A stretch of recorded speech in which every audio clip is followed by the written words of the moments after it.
It wasn't the first thing I thought to thank God that I didn't die. It wasn't my first question to ask God, please don't tell me I've killed somebody. The first thing that I thought of was, they're going to know. Wow. My department's going to know. Everyone's going to know. And I have no more credibility. From there, I went to rehab, 30 days. And during that experience, 45% of the people that I was there with were police officers. And I didn't realize that so many others had the same problem. Yo, what's going on? Welcome to another episode of the It's Needed podcast, where we discuss real issues involving law enforcement in the community. It's your boy Ryan Tillman, founder of Breaking Barriers United, and I'm joined today by the one and only light-skinned brother from another mother, Mr. Oh No, it's the Popo. What's up, brother? What's up, bro? How you doing, man? I can't call it, man. It's cooling down. I was working a bar special Saturday night, and the temperature got down to like the low 70s. Man, I almost threw a jacket on. Like, that is cold. What? Low 70s? Yeah, low 70s. I was freezing. I was like, oh, man, this is all bad. So, other than that, no complaints, man. Hey, how you doing? You like me. Do you prefer the heat or the cold weather better? Heat. It's got to be heat. All day. Yeah. That must be start snowing. That's a black people thing, can't bro. Drive. Yeah, exactly. I get cold easy, man. Half of me does at least. Oh, man.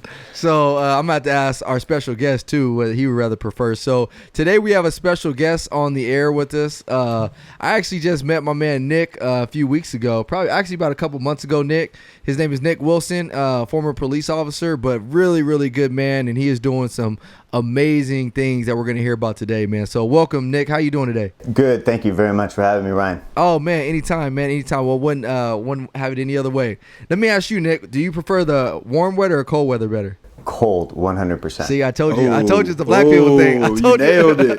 You nailed it. I told you it's a That's black funny. people thing, bro. Like, yeah, I don't know any black people, and this is not to be, talk about race, but I don't really know any black people, bro, where, like, we just, like, they like the cold weather better than the heat, bro. Like, for whatever reason, maybe it's our skin complexion. I don't know. We ain't come from this, man. We ain't come from this. It starts snowing. Like, what is going on right now? Bro. But most white people, like, they will prefer the cold weather. I think they run hot. Do you think they run hot? Yeah, I think so. I don't know what it is. Let's go, Billy. Billy, what does Billy prefer? Billy, gonna break the tie. Billy, do you prefer cold weather or hot or heat? Well, heat you can't escape. Warm you could wrap up. So cold. I told you, he proves it, bro. Yo, he my proves mind it. is blown right now. Hey, we're gonna have to do a poll, bro. We're gonna have to, yes. And then because the only two white people in here, and even though AJ looks white, AJ is black,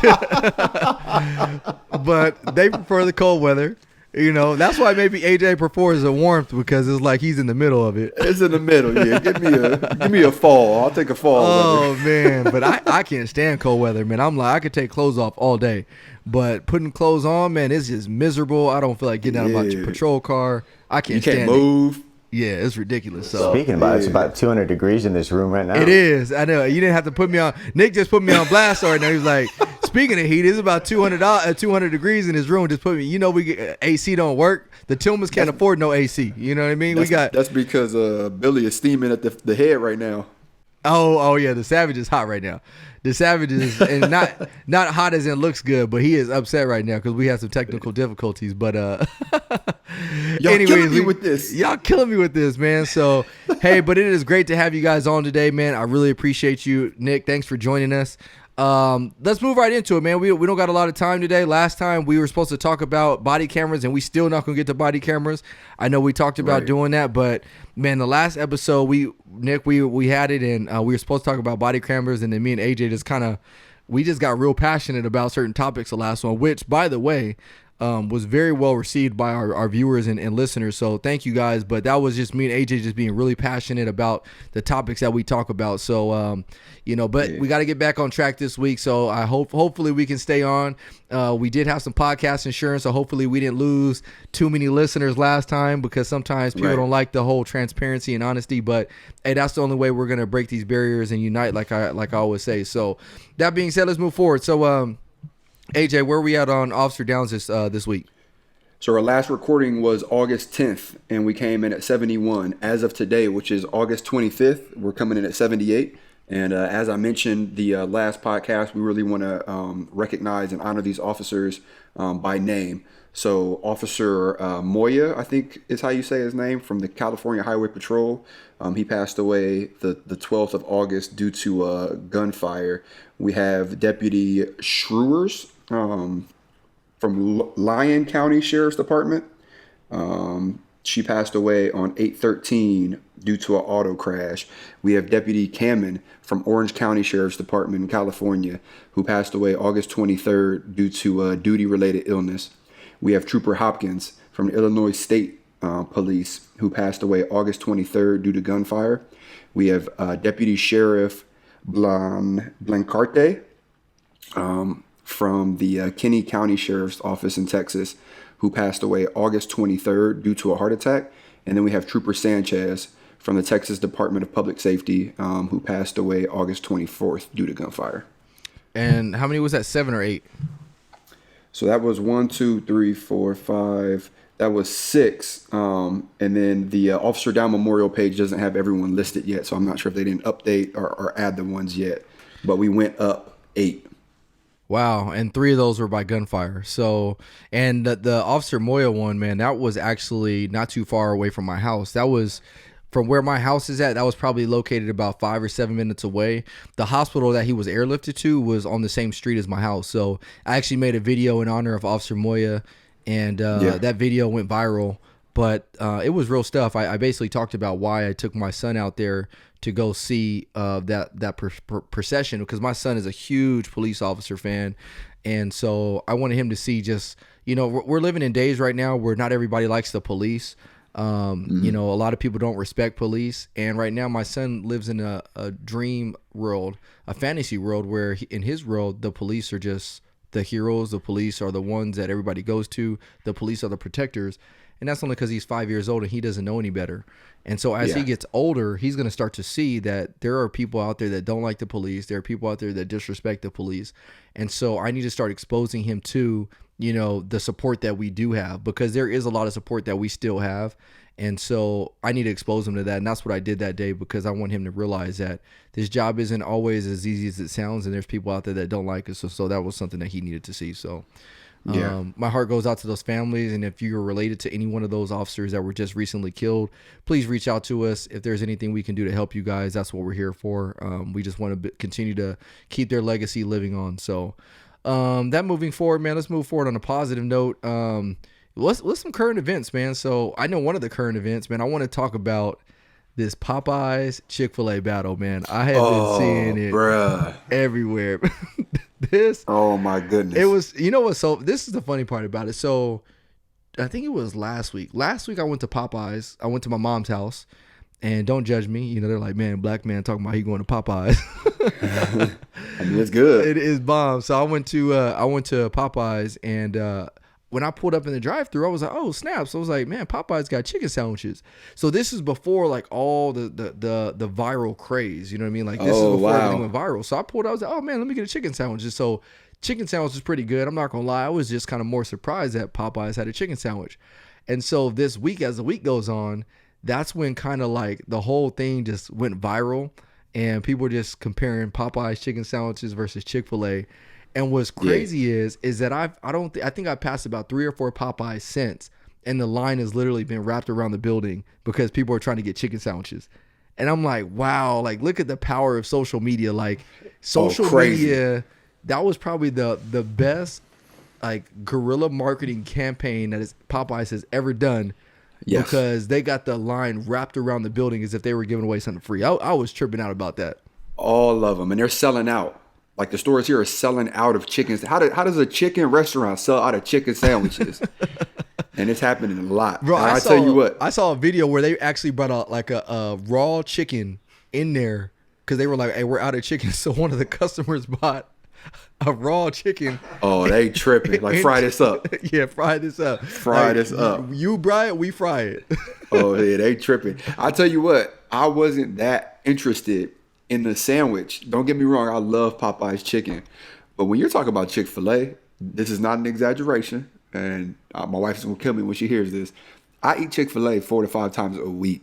That's not an Dang. exaggeration, bro. Like literally every day I'm at work, I go to Chick-fil-A and I get some food. Hey, Chick-fil-A must be paying you. I wish they need to be, man. They need to be. Chick-fil-A, holla at your boy.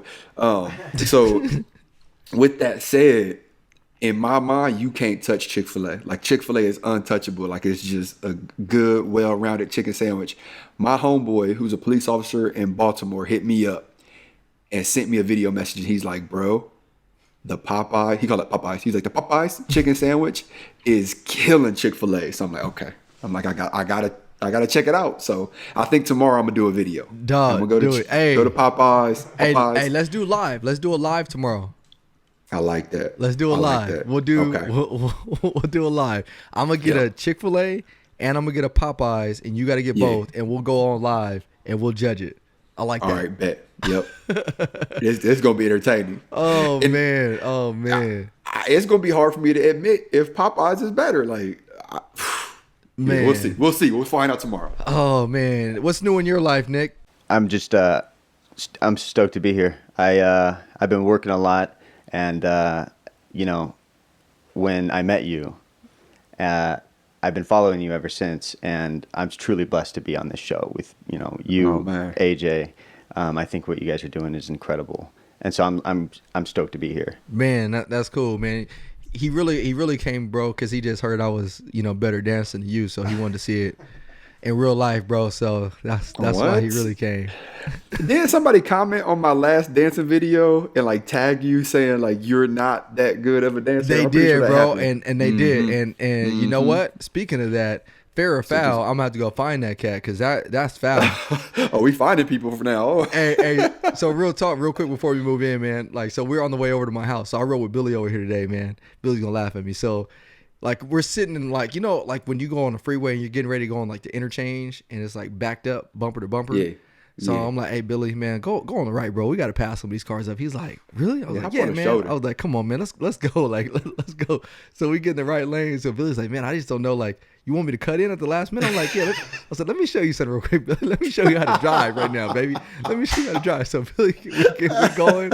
So we looking. I'm like, there it is. That's our opening right there. That's what our we're getting. opportunity. Billy's like, you sure? I'm like, yeah, let's go. So we get over. And Billy's like, oh yeah, we got this.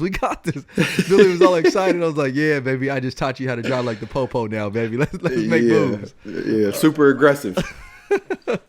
What's new with you, AJ, man? What's current in your life? Oh man, just have a pregnant wife at the house. So dealing with that, she's doing well. She's not as sick as she has been, which is a blessing. And we've had some tests done. They test like the baby for like Down syndrome and like other things. Everything's coming back good so far. So it's blessed, man. Just blessed. Doing the work thing. Had a couple videos, just gaining some attention online, which is always a good thing. Spread some positivity. So I can't complain. Excellent, man. So before you and I start going off on tangents like we like to do, let me get my boy cool. Nick going now, because if not, bro, we'll be talking just shooting the breeze. And so you guys don't know, like, usually I talk to AJ about every other day, 2-3 times Yeah. a week or whatever. But this week I ain't really talked to you that much, man. I think we just both been busy. So, we can sit on here all day just catching up because I ain't talked to my boy in a few days. So, but anyways, Nick, man, so tell us about who you are, where you came from, what you used to do, and just tell us about your life. I sat down so for those of you guys that don't know, I met Nick through a friend of mine. I guess Nick reached out to a buddy of mine and said, hey, could you get me in contact with Ryan, because I think Nick was following our stuff. So I called Nick up, and Nick just has a crazy story. And before we get into Nick's story, anybody that's listening we have a lot of people that listen to this podcast that are looking for hope, that are looking for motivation, that are looking for a reason not to quit, that but they don't know where to find it. So I want you guys to know that Nick is somebody that God, and I sat at his house a week ago, 2 weeks ago, and said, man, God is using you, God is restoring you. And so Nick has had his fair share of rough trials and stuff like that. Talk about somebody that's been at the top or been at the pinnacle, at least in his eyes, of his career, and then maybe hit rock bottom, and now he's climbing back up. We talked to Jorge a few times, and Jorge's a really good friend of mine now, and Jorge's been paralyzed for like the last 27 years because he's been shot. And so, but the reason I bring all that up, man, is because Nick, You have a phenomenal story, man. God is using you, brother. So take it away, man. Tell us about you and tell us about your story, brother. Hey, thank you very much. Those are very kind words. I'm blessed to be here. I'm fortunate to be here. I was a police officer for 13 years, and I was lucky in my career where I was able to work all the assignments that I wanted to work. And there were a couple times where I'd say for about 2 years, I went through an insurmountable amount of critical incidences, right? And I started noticing that there were changes in my life. Physiologically to my body, I started noticing I couldn't sleep. This lasted for several years. I was also involved in on-duty altercations that required surgery. And over the course of 2 to 3 years, I'd been a police officer for about 6 or 7 years at this point before I transferred into our detective bureau. And in 2010, I promoted and started working in our special investigations unit. And when I did that, I immediately started working white supremacy organizations. And through that period of time, there were continuous exposures to critical incidents. But as police officers, we train for that. You know, we are prepared for that day one of the academy, or so we think, right? And what I never anticipated was that in the profession that I love so much, law enforcement, we tend to train our police officers to normalize abnormal events, and we are expected to get through them. And I thought that during my career, after continual exposure to critical incidences, that I would be just fine, you know, going out with the guys and having a couple drinks. I never dealt with it. I never dealt with any of the traumatic events that I saw or anything I was exposed to out of the fear of stigmas. What would my colleagues, what would my peers think? Nothing like that. So for the first time, I started taking pain medication after the surgeries. After some pretty bad events, in 2013, I learned that the white supremacy organization had put a green light out to kill me. The FBI initiated an investigation, and when this happened in 2013, I was married at the time, and my wife had been followed home by 2 men. And when this happened, this was the triggering event that sort of sent me over the edge, so to speak. And I started numbing out. I'd been prescribed benzodiazepines for sleep. And before I knew it, I started going down the slippery slope of taking one more just to feel calm. Because I didn't know how else to deal with the symptomology that comes with PTSD or anything like that. And I became addicted. And it was by far the worst experience and the worst time of my life. To know that I was a detective working narcotics, and in my professional life, you know, thriving, and in my personal life, falling apart. And so I unfortunately did not, I didn't do anything on my own because to get help, because you know, that's very rare.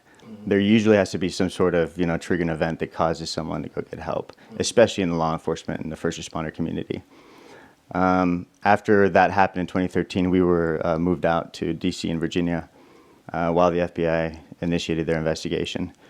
And fast forward 2016, I'd been working at a task force, and I had been drinking to go to sleep, and I ended up getting in my car to go get a new cell phone. I lost mine, and I crashed into a fence, totaled my car, and that was it. And during this experience, just to illustrate how significant the fear of the stigmas are in the first responder community, it wasn't the first thing I thought to thank God that I didn't die. It wasn't my first question to ask God, please don't tell me I've killed somebody. The first thing that I thought of was, they're going to know. Wow. My department's going to know. Everyone's going to know.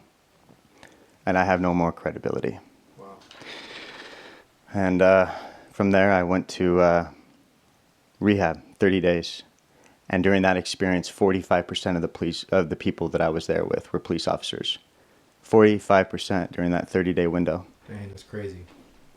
And I didn't realize that so many others had the same problem.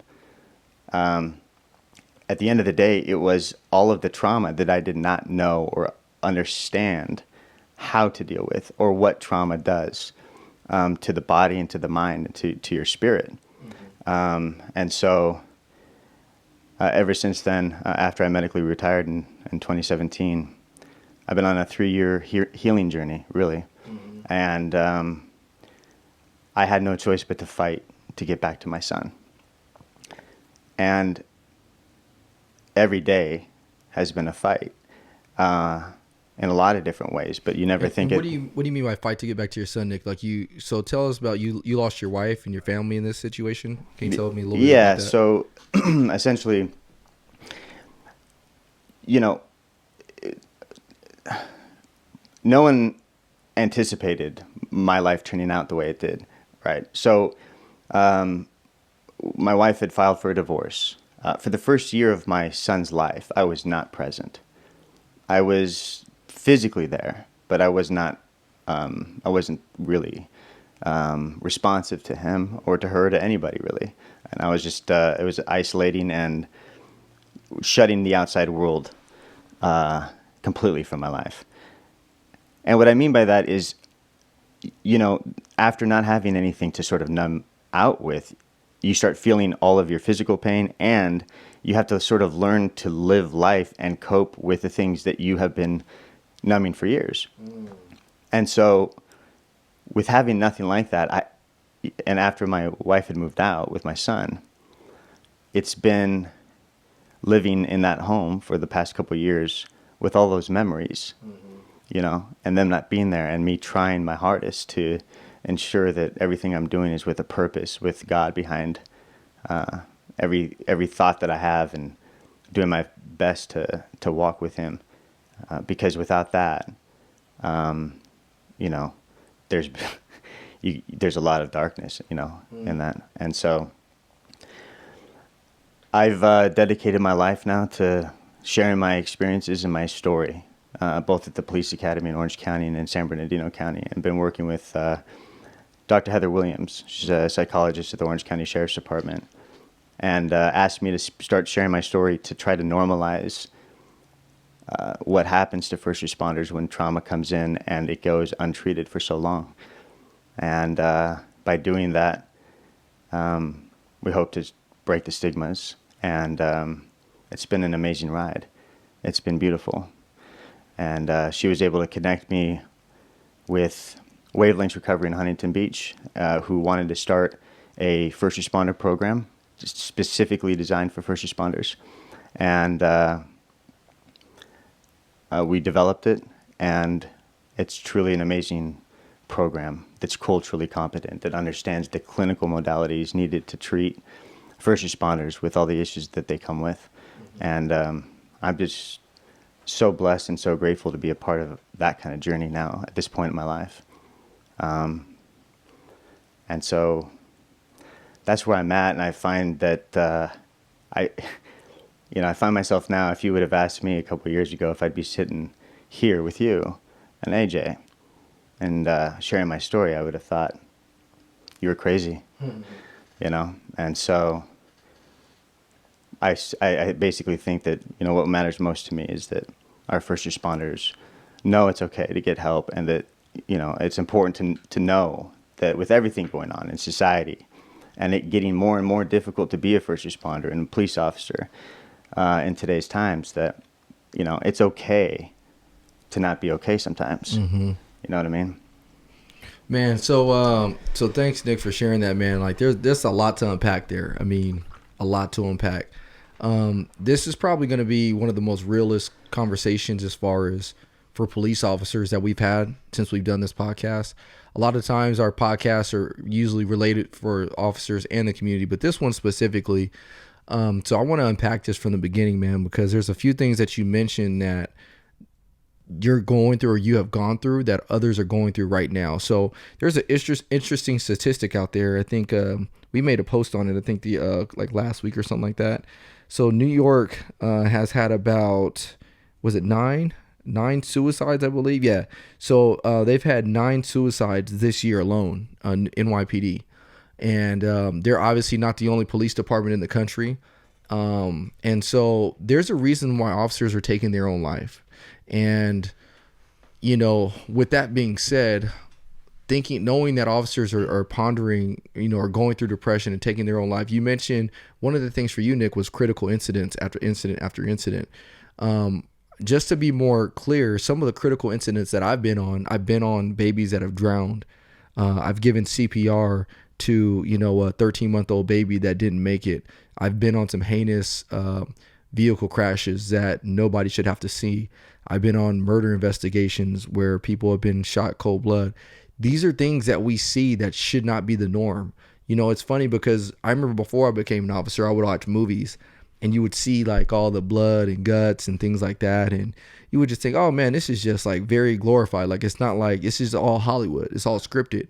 And it wasn't until I actually went on the scene of my first, you know, really horrific, you know, scene where somebody had actually taken their life by jumping in front of a car that I actually saw like, oh wow, this stuff is real. Like, you know, when the body decapitates, like that stuff is real. And so the reason I bring it up is because I want you to know, if you're not a police officer, that some of the things that we have to face as officers in critical incidents are crazy. And nobody actually really takes that into an account. And I've seen it firsthand. Like, you know, one of our coping mechanisms as police officers is joking around about it. We joke, and if you're not an officer and you're looking at it from the outside looking in, you may think about like, these guys are cold, these guys are heartless, like they don't care. But it's actually really a coping mechanism, because how do you honestly process something that's not normal like that? So AJ, I mean, can you talk about some of the critical incidents that you've had and, you know, how you've learned to cope with those?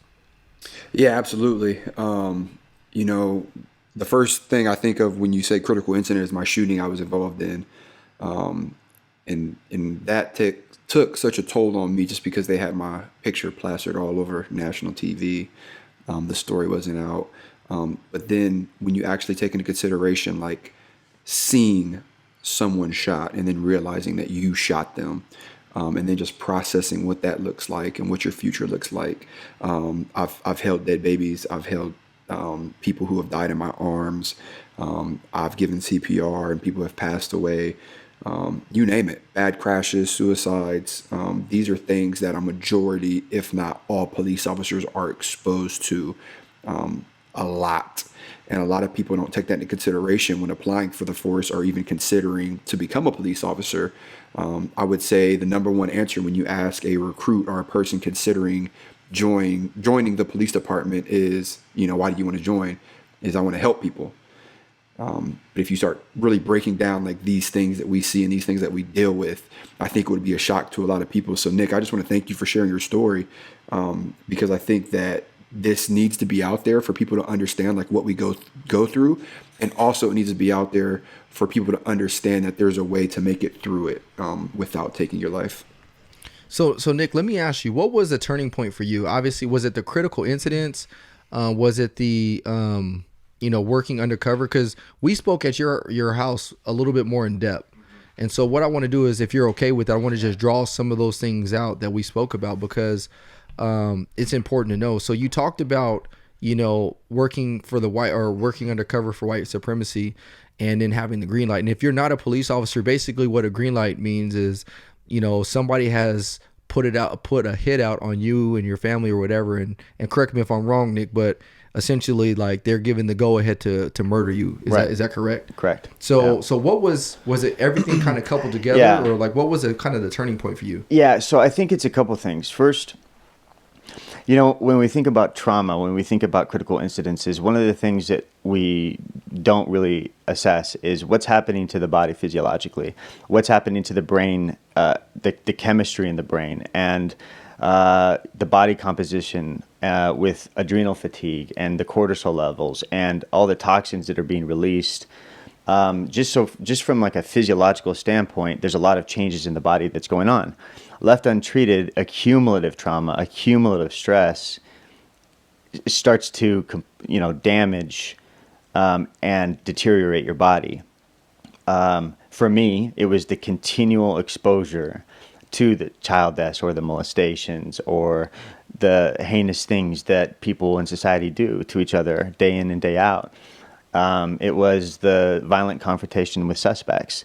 It was the mutilated bodies or decapitation or, you name it. I think everyone in law enforcement really kind of shares similar experiences with varying degrees. I think for me, once there was the hit out on me, I think that was the triggering event that sort of brought all the other things in my career that I had never dealt with to the forefront of everything going on. And I think that it exasperated years of untreated trauma. So I don't know specifically the day where I sort of just, my cup sort of overfilled or overflowed. But what I think is that once the introduction of substances like pain medication or benzos came into the picture, I found temporary relief that I thought would quiet my mind. It would allow me to sleep. And I think for first responders, I think especially for police officers, because of the job and what the standards are and what the expectations are with your peers, that the fear of losing credibility, the fear of feeling inadequate or no longer useful or credible to your partners or to your department prohibits first responders or police officers from going and getting the help that they need. Because there's nothing more important in law enforcement for every police officer, typically speaking, than the need for peer acceptance. The need for peer solidarity. If you look at it, even the small things, it changes your behavior even off duty and what you do off duty foremost. Look at it on a micro level. The guy that gets the new knife or the belt buckle or whatever, everyone else follows, right? Because it's the cool new thing. It's things like that really change. It seems to be a lot more difficult for police officers to ask for help. They're expected to be strong and stoic. And so it's for me, it got so bad that, I was taking, there was over, 300 pills a month. Wow. And I was running out after 3 weeks. Sheesh. Wow. So get your podcast insurance ready again, because Here we go. Because get our we have this thing that we call Nick podcast insurance, because when I start getting passionate about a subject, I start calling it how it is, and it might piss some people off. So one of the things I want to talk about specifically right now is I had a conversation with my buddy the other day, and he actually made a good point. He actually talked about bad moments versus bad cops, or bad cops versus bad moments. A lot of times when we look at police videos or some of these videos that we see that go viral, we automatically assume that's a bad cop. Now, like I've said before, I'm not going to sit here and act like there are not bad cops out there. There are some bad cops out there that should not possess the badge, that should have never gotten the profession. But there are officers that are good cops that have bad moments. And sometimes those bad moments are caught on tape, and obviously it's not the highlight of their career. But the thing I want to pinpoint here is, and the thing that frustrates me, is that a lot of people do not take into consideration the things that officers have seen or gone through or are going through, whether it be at home, on the job, or doing something else internally with their command staff and city. There are so many things that police officers have to process on a day-to-day basis, whether it be handling dead body calls, whether it be handling homicides, whether it be, making sure you don't have a green light out on you because you just arrested the neighborhood dope dealer. there's so many things that we have to do. And so the expectation level for us every time we go to a call is super high, as it should be, because we're public servants. I get it. We're called to be, at the top of our game every single day, day in, day out. But that does not, relieve us from the fact that we're still human beings. And sometimes officers make bad decisions and they'll have a bad moment. They may not necessarily be a bad cop. They'll have a bad moment, but now they're criticized for everything else. And so my point is that, yeah, we need to make sure that we, they get their punishment for that specific incident, where they had that bad moment. But you cannot just say this officer is terrible and write them off, because you don't know what that officer is going through. And my man Nick is prime example of that. I mean, imagine, let's just take this for example. You're going through a situation, all that stuff you're going through a couple years, and let's just say you had a bad moment that was caught on tape where you actually hit somebody or you did something that maybe wasn't your finest moment. People would be just casting you to the fire without even knowing your whole situation, without even knowing that you're going through a separation or divorce with your wife, without even knowing that your relationship with your son is strained. They just cast you out and they forget that you're a human being. And so the reason I'm getting frustrated is because there's so many times where members of the community will say, oh, that's a bad cop right there, not even knowing everything that cop is going through. And so I'll be the number one person to call out and say, yeah, that's a bad cop. This dude, he has a track record. The dude has been doing this, that, A, B, C, D, and E, and they continue to allow him on the force. And, he should have been gone a long time ago. But there's a lot of good officers out there that are doing really good work that may have a bad moment. I use you, for example, AJ, and your situation was not a bad moment. You were completely justified in everything you did in that video that we had about 3 months ago. But yet people were trying to make you out to be some bad cop, not even knowing all the context, not even knowing everything that went into it, not even knowing if you were having a good day or not. So let me ask this question to our viewers and listeners out there.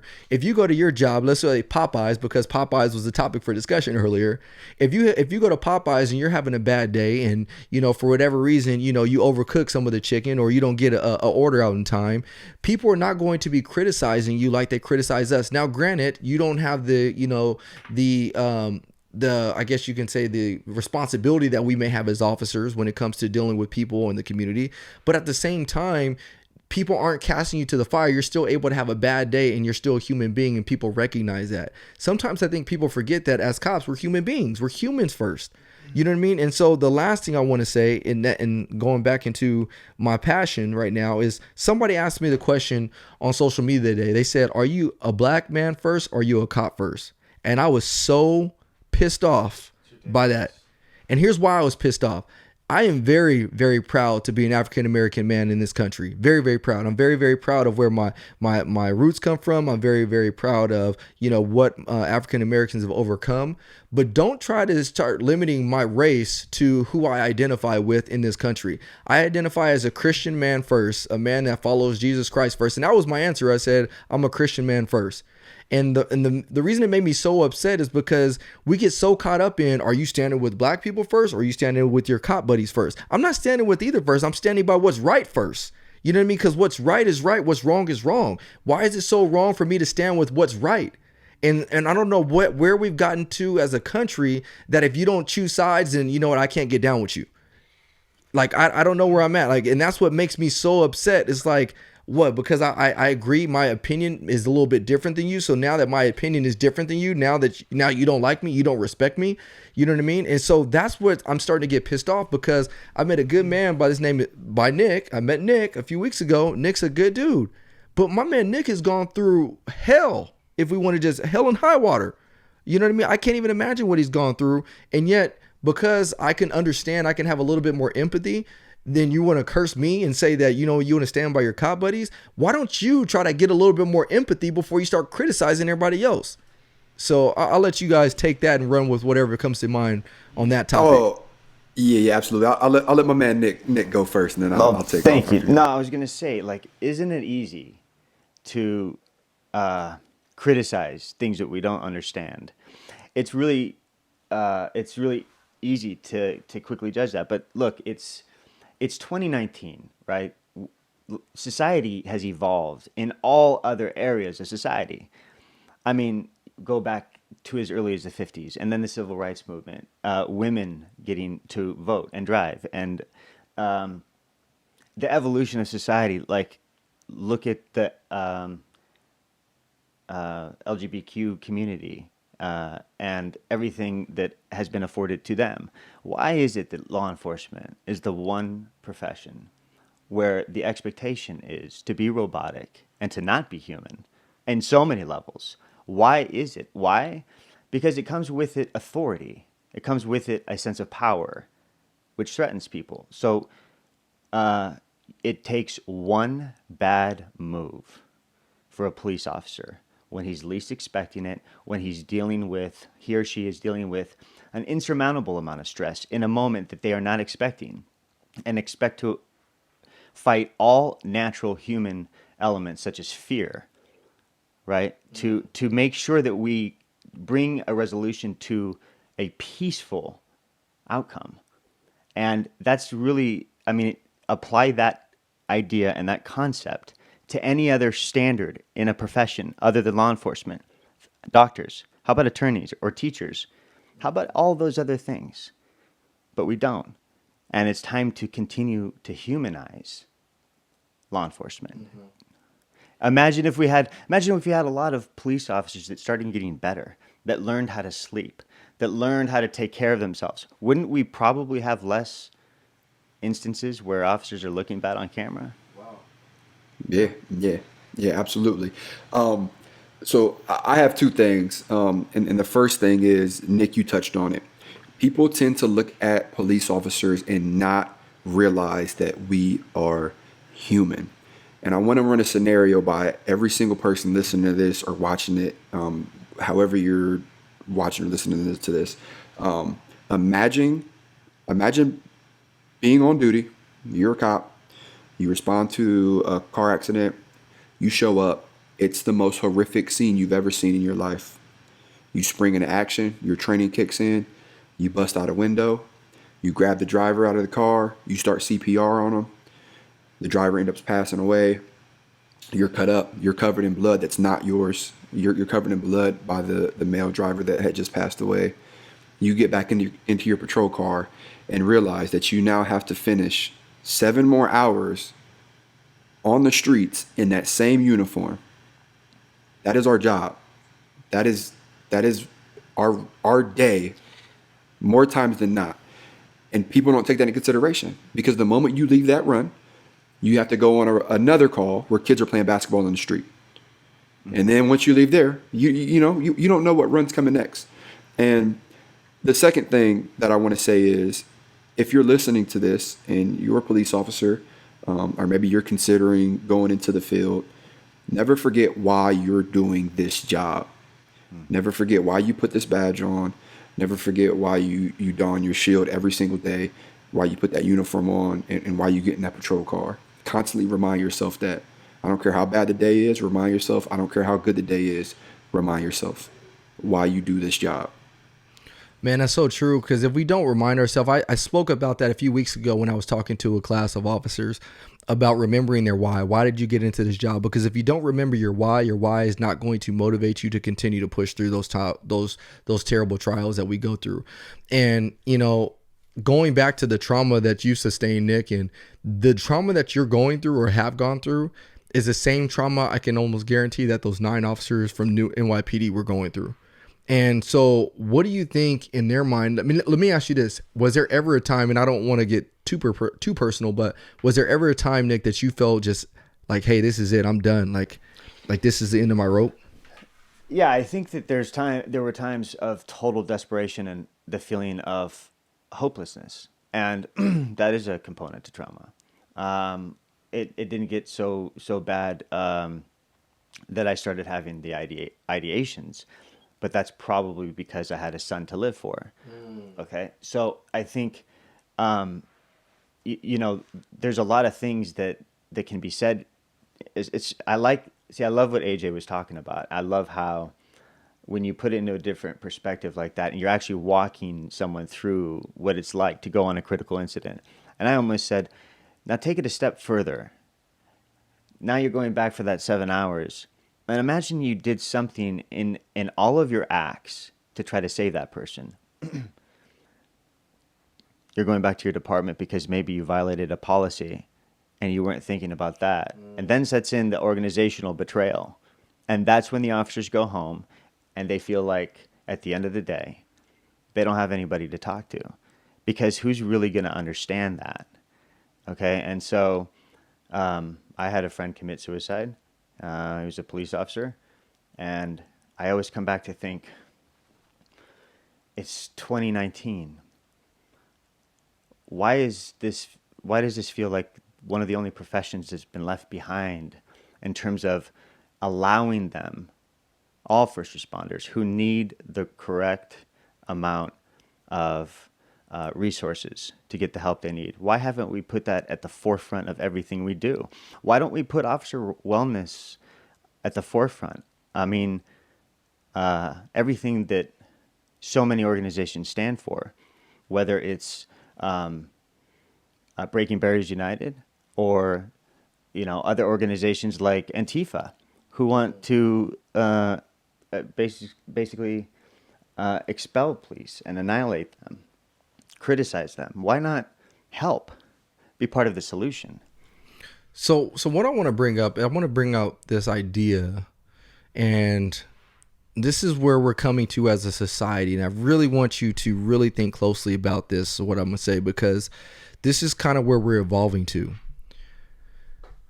Unfortunately, we have had officers that have done some bad things, and because of those bad things, it makes a majority of us look bad.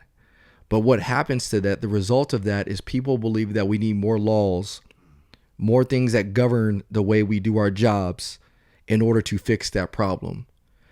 But I need you as a civilian to realize that when you start putting more laws in place that govern the way we do our job, then now what happens is it puts pressure on commanding officers, chiefs of police on down, to enforce certain policies or to make sure they make an example of their employees to appease the public, when it may not be necessary, because it may be something that was, hey, you know what, we can handle this, but you know what, we're not going to make an example of this officer. And the reason that's so important is because now that you have certain laws that are governing a lot of the actions that we do as police officers, which some rightful, some not, what happens is now it puts more added stress onto the officer who's working for the organization that he's working for. And when you have more stress on the officer that's working for that organization, how do you think the service is going to be if he comes to your house to help you with your situation when that officer is indeed stressed out because of all the other things that are going on externally that he can't control? And that is very important for people to realize, is because the more stress you add on police officers, the less they're going to be able to perform when you need them to perform at the highest level they can.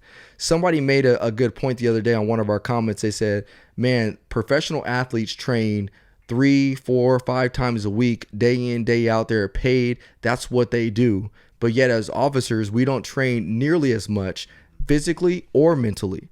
And so as we start enforcing all of these new laws, all what essentially is doing is making officers more stressed out. And I'll be the first one to tell you, like, a lot of my stresses don't actually come from actually working out on the streets. A lot of my stresses come from internally, from making sure I dot my I's, cross my T's, making sure that I know this case law, and making sure I know, what the pursuit policy says, or making sure that, I don't hit nobody and, while I'm driving my car, because I'm going to get in trouble for this. And so it makes you stressed out. So that way, when you come home, you kind of just check out, because it's a lot to process. And so, recently California just passed, they changed current law, which was the whole, I think it's now penal code, or what was I got to look at the assembly bill. I think it was like 836. I can't remember what it was. I got to look it up. But anyways, 109. Yeah. So it take it from officers, instead of using reasonable force, now it's, they have to use necessary force when we're talking about deadly force. It went from reasonable to be now necessary. And something so minor as that, this is just one thing of a lot of things that are trying to come through. And so I asked a question the other day on our social media platform. I said, would you rather have more training dedicated to officers and resources, or would you rather have stricter laws that govern the way officers do their job? And I would actually say the first one, Because if you invest in the officer, if you invest in the training, if you invest in the things that these officers are receiving, then the performance level is probably going to go up. But the more laws and case laws and policies you put around officers is going to make them more stressed out.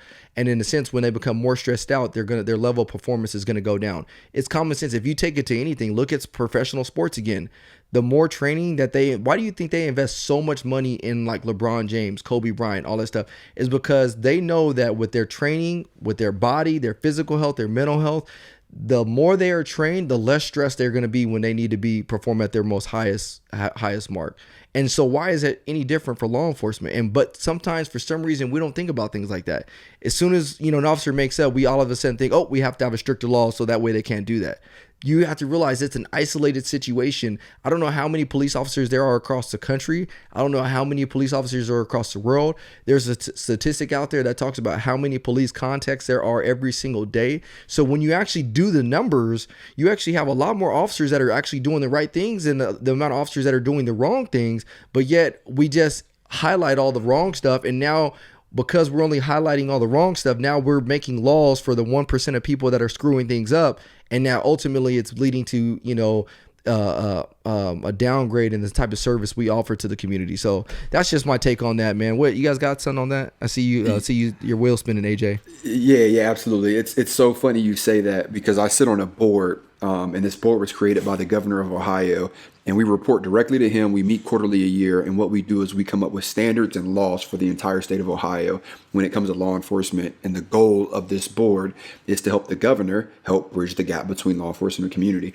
So we recently had our meeting, and during the meeting, I kind of like reclined back in my seat and thought to myself, a majority of these meetings and a majority of other meetings that I've been to outside of this collaborative that I sit on have always been geared towards restricting officers or creating more rules and laws that we have to abide by. And then I thought to myself, how can you expect us to effectively do our job if we're not right in the head? Like, why are we putting so much emphasis on, nope, officers can't do this now. Nope, we got to figure out a way how officers can interact with this type of person and this type of person. But you're not investing in the officer's mental health. And it didn't make sense to me. So luckily, after the conversation that I had at this meeting, they were extremely receptive, and we're looking at creating a wellness standard for the entire state of Ohio, which I think may be a first in the nation as far as states go. And we're extremely excited to do that. But it is interesting. I mean, we spend X amount of hours on firearm qualifications, defensive tactics, de-escalation. Like, there's so much stuff that's crammed down our throats every single year, and it's good stuff to know. But when it comes to our mental health, what options do we have to pursue, and what classes are there for us to understand the options that we have? And unfortunately, it doesn't compare to most of the training that we have. And the old saying is, you can't help others until you help yourself. Like, you have to pour into yourself before you can pour into others. So yeah, I don't know, man. It's ironic you said that, because I was literally at that meeting maybe a week ago. So if you could I knew you wanted to say something, Nick. Go ahead.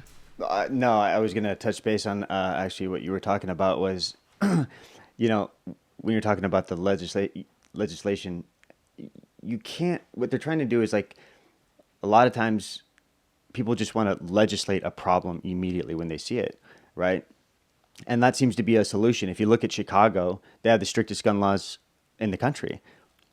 They have the strictest gun laws in the country. And they had the highest homicide rate in the country. Wow. Why is it that more people have died in Afghanistan between 2006 and 2011, died in Chicago, than in Afghanistan at that time? Wow. Okay, so in California, you think about the ripple effects. It's already tough enough for police officers. A lot of times during high-stress situations, some of them have a gun and a taser in their hands, looking, because at any moment the suspect's actions could deem to be almost as if he was turning or spinning. If it was caught on camera and it looked like the officer was firing because the guy was charging with a knife. It looked like he shot him in the back. I mean, so I always come down to helping law enforcement with, number one, breaking the stigmas because we're not robotic, we're human.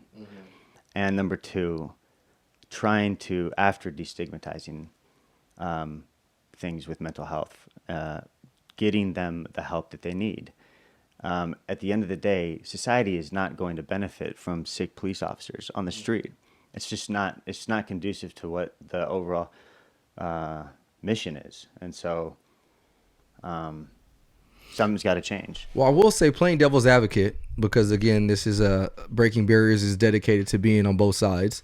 Playing devil's advocate, I will say that as a profession, we haven't done the best job to, not put us in the situation that we're in. And what I mean is that it's proven that, back in the day when law enforcement was going on, and if, you were an officer in the, late 60s, 70s, 80s, 90s, things were done differently. And because of that, we have lost that accountability, or we have lost that trust amongst the public. Or I would even argue to say whether the trust was even there in certain places in the country. And so now what we have to do as officers, if we want to get ourselves out of this problem, we also have to be able to hold each other accountable. You know what I mean? Because if we can't hold each other accountable on our actions, then that continues to bring that wedge right in between the community and law enforcement. And so what I mean by that is, we can't be afraid to stick up for the things that are done wrong in policing. We can't be afraid. And I know it's hard, very, very hard sometimes. But at the same time, we also have to be able to encourage one another, even if you screwed up. Because if we can start holding each other accountable, then to the community, it shows, okay, you know what, at least if they're going to hold each other accountable, then maybe we shouldn't pass some stricter laws, because we know a majority of the officers are trying to do the right thing and they're actually holding each other accountable. You know what I mean? But the thing is, and the one thing I will say though is, and this is what frustrated me this week. So I posted a video yesterday about there was a situation up in Fresno where some officer just went off and started punching this kid. Did you see that video, AJ? Did you see it? Yeah. So in January, essentially, officers are serving a search warrant at a apartment complex. As they're serving the search warrant, they do a knock and notice, pull everybody out. Well, they pull this one kid out. Once they pat him down and search him, he doesn't have any weapons. He starts to walk over towards his friend who are sitting down, and then the officer comes off of the door. I guess he didn't sit down as fast as the officer wanted him to sit down, and so the officer just comes basically and starts punching him, like unleashing on him. And so on my post, which is fair or foul, I digress. AJ don't be watching our posts, Billy. So I just found that out right now. Fair, that's foul. We could talk about fair or foul. We can talk about that. Yeah, block. Billy said block. But anyways, what I was getting at though is, so the officer starts unleashing, and so I made a post I did a Tillman's take, and I said, you know what, the video appears to be unnecessary force. It definitely appears that it wasn't reasonable what he did to that kid. I was like, but the chief has come out and said they're going to actually expedite the investigation down to 30 days, and in 30 days they'll have some type of end or conclusion to it. But what made me so upset is people acted like I was justifying the officer's actions. I was nowhere near justifying the officer's actions. I said it appears to be the officer's actions were unjustified, and it didn't appear that it was necessary. However, let's just wait for the 30 days, and when we all have the final investigation, we can all come out and I can stand on solid ground and be like, you know what? Like I said, the officer's actions weren't justified, and there needs to be some type of punishment. The thing that made me so mad is they got all these people saying, oh, see, look, there you go, standing. And then that was when I got the question, are you black or first, or are you cop first or second, or whatever it was? And then, you got people saying, look at you just covering up just like you guys do, just covering up for your boys. I'm like, where did you get me covering up for my boys? I was like, it's one of those things, it's like, I equate it to this. When you go somewhere and like you gonna get hooked up, like your homie works at a store and your homie's like, hey, I'm gonna hook you up. And so your homie's like, hey bro, just when you come in the store, don't be, talking about how I'm gonna hook you up. Just play it cool. And you walk up in there like, hey dog, so when you gonna hook me up? When you gonna hook me up? And your boy's like, dog, like calm down, bro. Like I got you. Just wait, like relax. It's almost that same type of mentality as like, look, my organization is designed to bridge the gap between law enforcement and the community. The reason I said I'm not cop first or black first is because I'm not. I identify as a Christian man first, which to me, Right. that means doing the right thing. And to me, that means I have to make judgment calls based on what's right or wrong, not sticking up for a side. And so you have to trust me. If I say, hey, look, just wait for the story to come out, it's not because I'm covering for this dude. It's because now I actually have a firmer ground to stand on when I say, yeah, this dude is completely wrong. And the Right. prime example, I hate to keep bringing it up, but I go back to AJ's situation. Like that situation that you went through, AJ, taught me so much. And it just reaffirmed some of the things that I had already thought about. Like, people were trying to write you off of a 30-second video. And Right. had they not had the other video where the dude actually apologized to you, had they not had the other video that actually showed the whole chorus or anything like that, if they only had that 30 seconds to judge you by, people It'd would have been written bad. you off to the wolves a long time ago, because it been didn't bad. look that great. Now, granted, the video I posted, it clearly looks like this dude was out of the wrong, clearly, and I would be highly surprised if they said the officer was justified in doing what he did. But let's just wait a second. The only videos that I'll ever come out right away and say the officer's actions were wrong, I don't need no investigation, are when I see officers that have somebody that's handcuffed and have no way of defending themselves whatsoever, and they just start unleashing on somebody, start beating somebody up. I can clearly say without a shadow of a doubt, I don't need much to basically base my opinion on that. But when you have one like I just posted, as clear as it looks like, yeah, this is unjustified, just wait the 30 days. Like, but for some reason, it's weird. This is the craziest thing to me. If I were to go out at my house right now as a regular civilian and violate or commit a crime, due process, I am afforded due process, which means there's going to be an investigation that's going to take time. I have the ability to have some type of defense to help me build my case and all this other stuff. They are not going to, on the snap of a dime, say you're guilty or you're innocent. They're not. Like, it's a process. But when it comes to police officers, for some reason, we all of a sudden just want somebody to just cast us to the fire and say he's guilty as charged. Like, it don't work like that. So I get it. Like, I understand. Like, don't get me wrong. Like, we have a job that requires us to live above a certain standard, which I get it, because we have a job, like I talked about before. We can, do certain things that we should be responsible at. But at the same time, if an officer makes a mistake, or if he just goes off the cuff, just let the evidence come out. So that way it helps me, like, help me to help you. Help me to help you. Like, when I got that final verdict and I can say, yep, the dude was off, you know what? Then I'm going to come out and hard, like, hey, yep, get rid of that dude, or this dude needs to be punished. And even if, like, they do say, yep, it was justified, and I still feel some type of way about it, it makes it easier for me to pick it apart and say, this is why I believe it's not justified, or this is why it may have been justified, just like I did on the Alton Sterling video. Like, the Alton Sterling shooting, there was a lot of people that came out and said, this is wrong, this is wrong, this is wrong, this is wrong.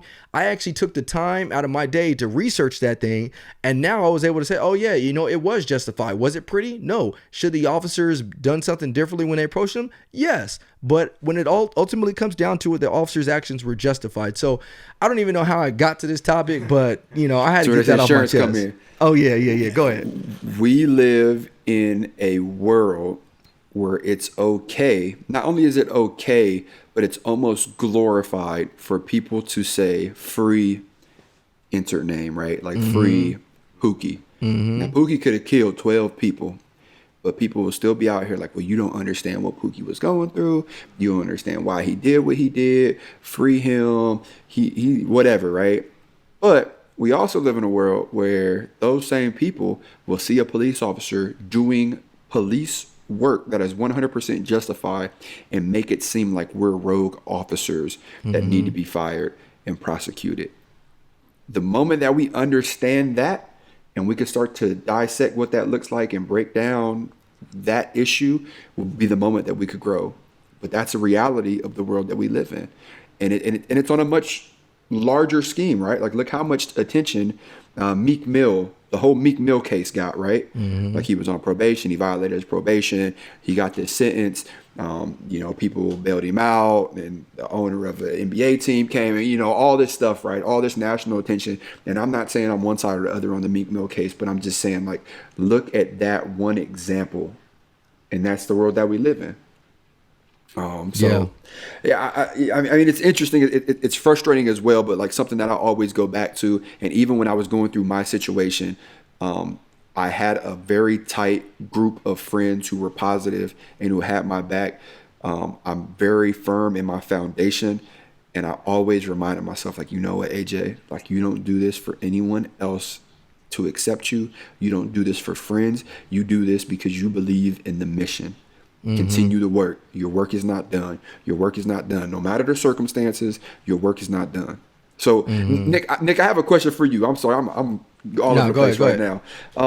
A lot of recruits, new police officers, and people considering to become police officers listen to this podcast. If you could give them a piece of advice to help them cope with stressful situations or critical incidents, what would that be? To recognize 100% that the academy is going to give you the skills to hopefully survive and overcome things in your career that could kill you.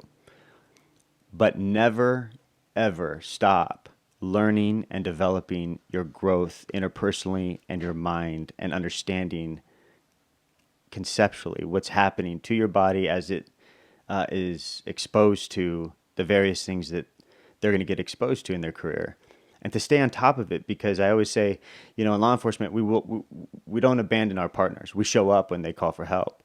But the same principle should be applied to themselves. Don't abandon yourself, especially out of fear of what others will think. The job is, they're lucky. People are lucky to be a police officer. It is, I unequivocally believe that there are people that should not be police officers, and sometimes they slide through the cracks. Get them out. But overall, the majority of police officers are good. And it's time that, like with anything else, we just have to do better. We have to keep doing more, and we have to continue the conversation, and we have to continue to, instead of divide and throw out all the rhetoric, it's to try to come together like we would in any other situation for anybody else under any other circumstances. Let's start doing it towards our law enforcement, and hopefully, after time, there can be an understanding. And we did it at any other point in society. 9 police officers, 9 in New York. Yeah. Nick, you said 2 things that really stuck out to me because I've done both of these things, and I actually wrote them down. The first thing that you said is we start to normalize abnormal events. And, like Ryan said, like there have been so many times like where we've experienced like critical incidents, and we almost turn it into a joke to like help ourselves cope with it. And the second thing you said is you were looking for temporary relief that would quiet my mind. And once again, I've done that. Like I've had a hard shift where I've seen like something really horrific or abnormal, and I went home and I'm like, I need a beer. And 1 beer turns into 3 beers or whatever. So man, I don't know. Those are just 2 powerful statements because I've done them both, and I can't think of a police officer that I know that has not done them both. So that just shows like how serious of a topic this is. So one thing I wanted to bring up too, and I can do it because this is our podcast, so we can say whatever the heck we want to say. One of the one 4-star review we got was because somebody got mad because I talk about my faith too much. But the reason I want to bring it up is because when I got into law enforcement, I realized like I don't understand. I could not do this job if I did not have a faith in God or faith in Jesus Christ. And here's why. And I have hard facts to bring that up and believe that. Number one is this. We have a job. If you think about it, our job is very, very similar to kind of how God operates when it comes to enforcing his judgment on people. And what I mean by that is this. God has the ability, he affords us the ability to go out and do what we want to do. But if we break God's law, he has to give us a punishment, but he also has something that's called grace and mercy. So if you equate that to police work, we have something that's called letter in the spirit of the law.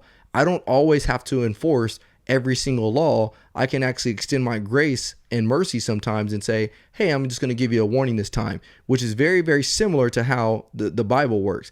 The other thing is when you dive deep into scripture, there's scripture that actually says that not only do we wrestle with flesh and blood, but the spirits and principalities that rule this earth. The reason that's so important is because there are things that we see in our profession that I cannot in any way comprehend or try to comprehend. Like, I don't know for example, unfortunately this past week we had a situation, or 2 weeks ago out this way, where a lady, actually, she was suffering from postpartum depression and killed her 14-year-old daughter and her 4-month-old daughter and tried to kill herself, but she wasn't successful.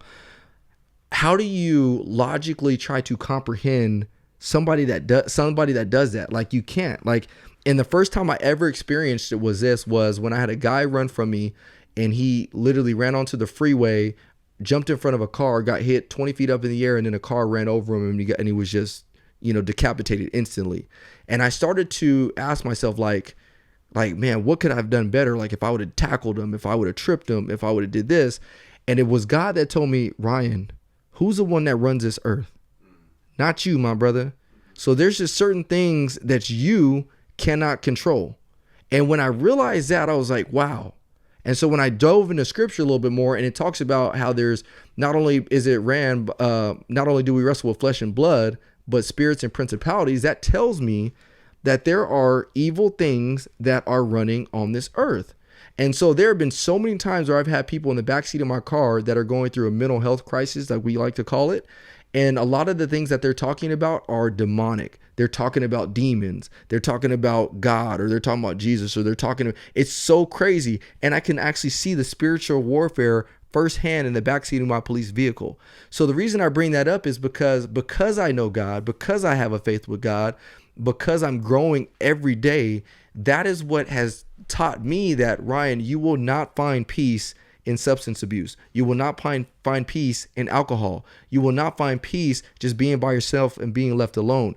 I'm the only one, talking about God, I am the only one that is going to give you peace that surpasses all understanding. And if you go to scripture in Philippians, I believe it's 4:6, it says, be anxious for nothing, but in all things through prayer and supplication, make your requests be made known to God, and he will give you with thanksgiving, and he will give you the peace that surpasses all understanding. That to me tells me that's the only way I will be able to find peace that surpasses all understanding. That's the only way I can comprehend people killing themselves in front of me. That's the only way I can comprehend mothers killing their kids and then trying to kill themselves. Because any other way, I will never be able to understand that. And so that's the reason why I have a firm faith in God, a firm belief in Jesus Christ. Even if I have trials in my own life, that's the only place I can find hope. Yeah, man. So, that's all I wanted to get at, man. Anytime you start allowing, alcohol, drugs, sex, women, men, whatever it is into your life, you are literally on a crash course. And and Nick, you experienced that firsthand, right? Without question. And honestly, it seems like it would be easier to just numb out. It doesn't matter whether it's gambling, like you said, sex, drugs, alcohol. At the end of the day, you're just postponing not only the inevitable, but think of the ripple effects of all your decisions of what you do with the family structure and everything. Exactly. So, AJ, did you have anything to add on that? I know what I want to do real quick. Oh, go ahead, AJ. You got something?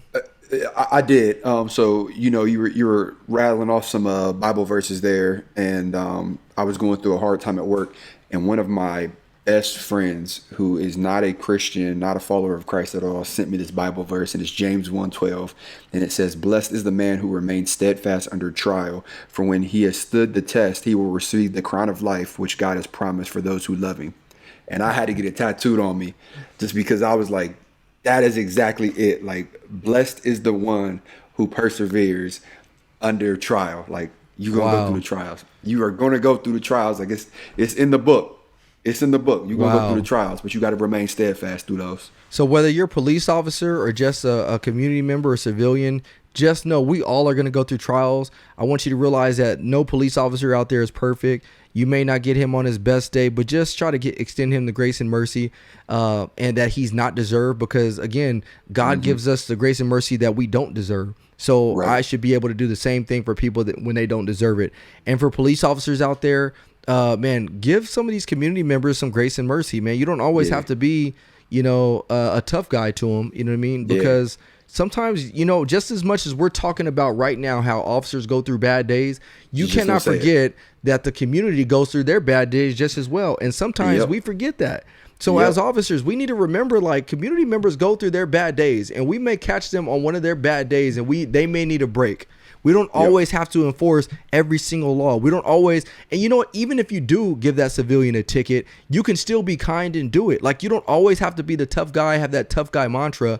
And sometimes I think we just get off and just say, no, I got to be tough. I got to keep my guard up. You just as much, if you want the community to extend grace and mercy to you, you better be extending that same grace and mercy to them.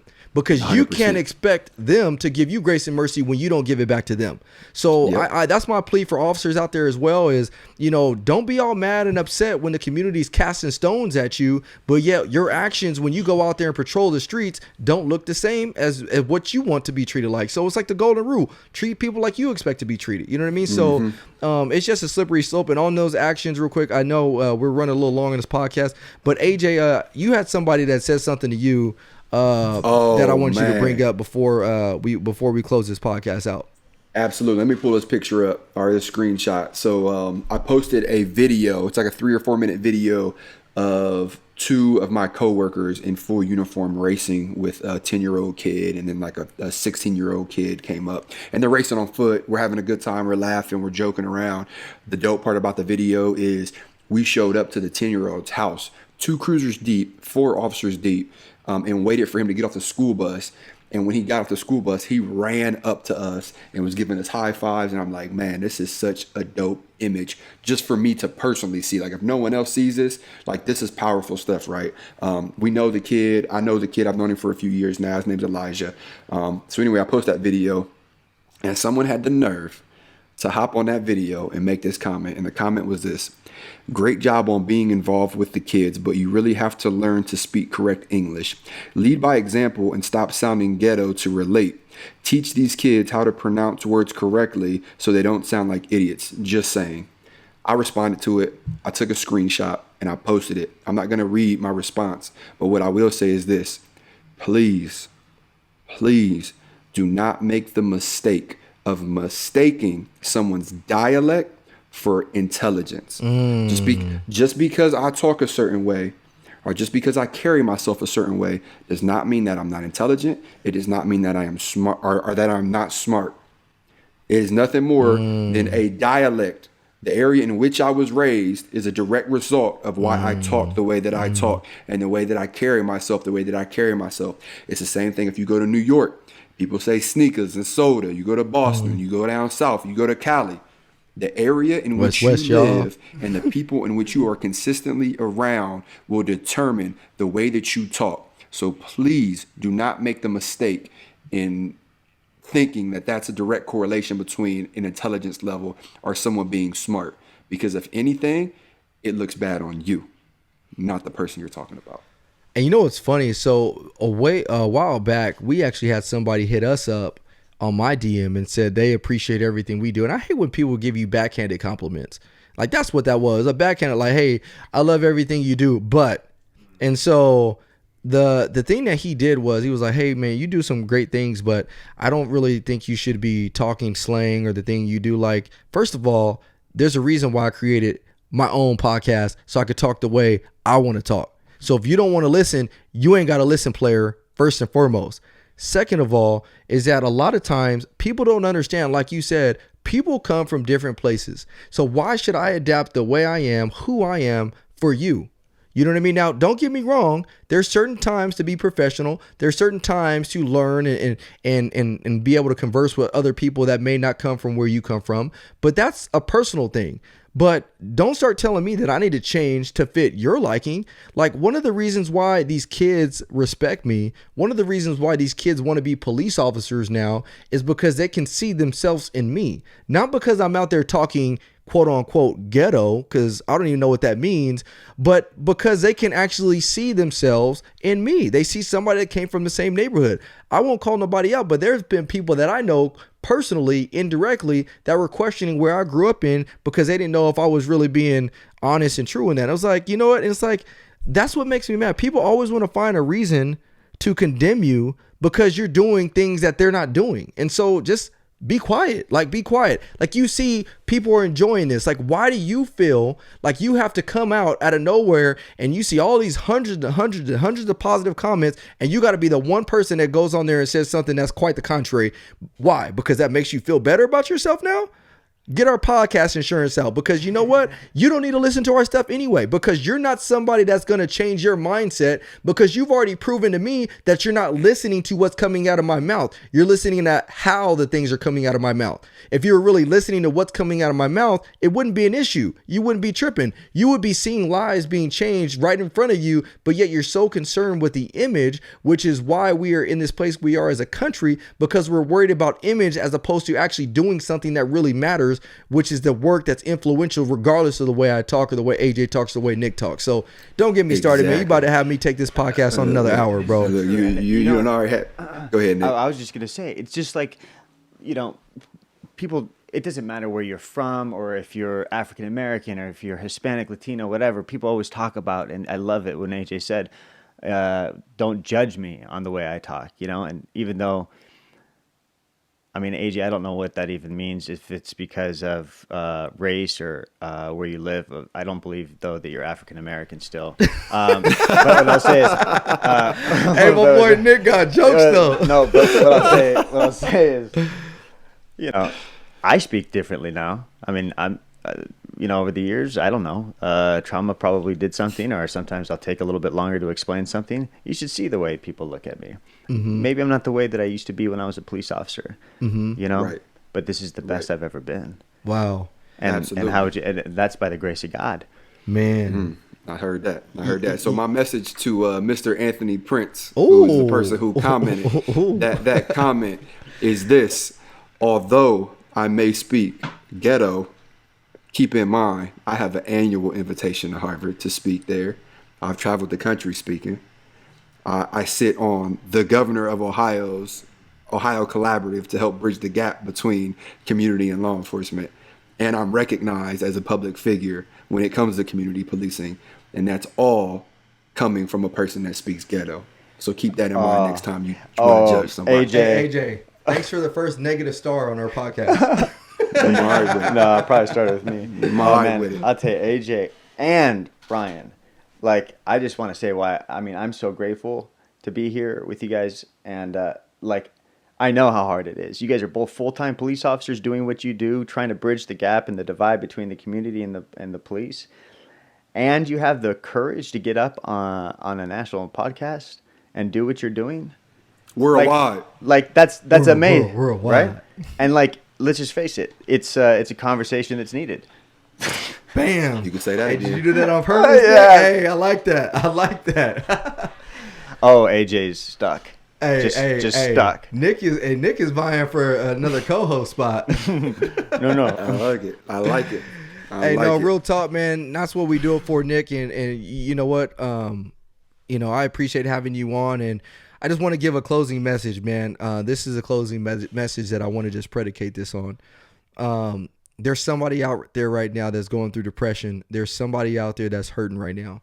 I don't know who you are, and we're going to end this podcast on prayer. We haven't done that in a while, but stay in the fight.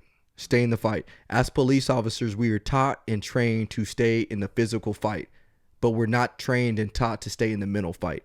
I'm going to need you right now to stay in that mental fight. I'm going to need you to dig deep down right now, and I'm going to need you to start getting some positive thoughts going on in your head. Get down on your knees, start praying, and stay in that mental fight. Because when you get down on your knees and you surrender everything to God, God is going to help you through that mental fight. Because his word says when you are weak, he is strong. But you can't get to that point until you are actually being able to humble yourself and say, God, I'm weak and I can't help myself. So if you are one of those people out there right now that's going through something that's tough, I don't care what it is. I don't care if it's police related. I don't care if it's a problem at your job at Popeyes or Chick-fil-A because they just dogging you out and you know you got the better chicken sandwich. I don't know what it is, but I'm telling you right now, God is going to get you through that. I know he is. He can restore you just like he's restored my boy Nick over here, just like he's restored my boy AJ over here. So just stay in the fight. Stay in the fight. And I'm telling you that because it's not just for you, but somebody needs you and you don't know who that person is yet. And if you took shortcuts If you say, you know what, I'm going to bow out now, then what life have you now cost because you cost your own life? If that makes any sense. So I don't know if it does, but just stay in the fight. Stay in that mental fight. Any last closing words, guys, before we get off? I just want to reiterate what you said. For everyone out there, and I know that I still know many of them who are still suffering in silence, never give up. Never. And when you're lost and you don't know where to go and what to do, pray. That's it. That is it. Absolutely. Absolutely. And for those circumstances in which you feel like you are overwhelmed, put your ego aside and seek some help. Put your ego aside and seek some help. There ain't nothing wrong with it. There's nothing wrong with filling your cup up so you can fill others up. Pour into yourself so you can pour into others. Stay strong. Jorge said it best. He was like, sometimes people look at the glass half empty. Sometimes people look at the glass half full, but sometimes it's just better be thankful you have a glass in the first place. So I'm in on that note, man. Let's pray real quick. Dear Heavenly Father, there's somebody out there that's going through tough times right now. I don't know what it is, Lord, but I just ask that you would just cover them with your grace and mercy. If they feel bad that they've done something wrong and they shouldn't have done something, Lord, just forgive them and allow them to remember that the only person's forgiveness that matters is yours. I ask that you restore them so that way they can go out and restore others, Lord. Allow them to go be a minister of your work and just allow them to continue to heal others, Lord. Allow them, like we said, to stay in the fight. And so I ask that you would just equip them both physically, spiritually, and mentally so that way they can remember why they got into this job and do what they did, do what they were called to do. So we love you, Lord Jesus. We thank you. And if somebody that out there that doesn't believe in God or never thought about following God, I just ask that you would just take a minute, get down on your knees, just pray that God would reveal himself to you, Lord. And I just ask that you allow them to open that Bible and just start to get to know you a little bit more so that way you can equip them as well. So we love you. We thank you for it in your son's name, Jesus Christ. Amen. Amen. We're Guys, going to have an altar call. Oh, yeah, that's right. That's right. So, hey, this podcast was brought to you guys by the one and only Breaking Barriers United. I always say Breaking Barriers, you guys. I don't know what that means. Breaking Barriers United. We appreciate your guys' help and support. If you guys like this podcast, please give us a 5-star review. Please leave us a rating. We like to look at the reviews and what people have to say about this podcast because it helps us adapt and do things better and evolve. So it's going to be, I think, a year next month, or is October? Is it a year next month? It's going to be a year next month that we actually started this podcast, man. So we got to do something big. And, we approaching 20,000 followers. I know that's baby work compared to AJ. AJ earlier told me fair or foul. AJ was like, oh, I remember when I got my first 20,000. That's cute.